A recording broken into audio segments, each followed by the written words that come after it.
الجماهير المغربية تترقب مباراة جديدة، تحد جديد، وحلم جديد.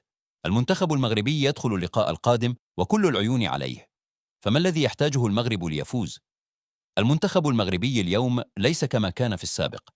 لدينا لاعبون محترفون في أكبر الدوريات، ولدينا روح قتالية شاهدها العالم كله.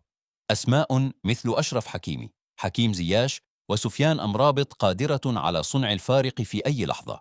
الفوز لا يأتي بالحماس فقط، بل بالتكتيك، بالقرارات الصحيحة، وبقراءة الخصم. على المدرب أن يوازن بين الدفاع والهجوم، وأن يعرف متى يضغط ومتى ينتظر. الانضباط التكتيكي كان دائما سلاح المغرب الأقوى. إذا أراد المغرب الفوز فهناك 3 مفاتيح أساسية.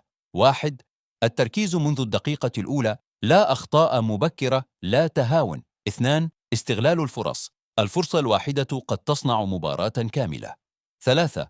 الروح القتالية حتى آخر ثانية. المغرب لا يستسلم، هذه هي هويتنا. ولا ننسى اللاعب رقم 12، الجمهور المغربي. صوت الجماهير، الدعاء والدعم قد يحول المباراة لصالح الأسود. المباراة القادمة ليست سهلة، لكن المغرب تعود على التحديات، بالعزيمة، بالتركيز، وبقلب.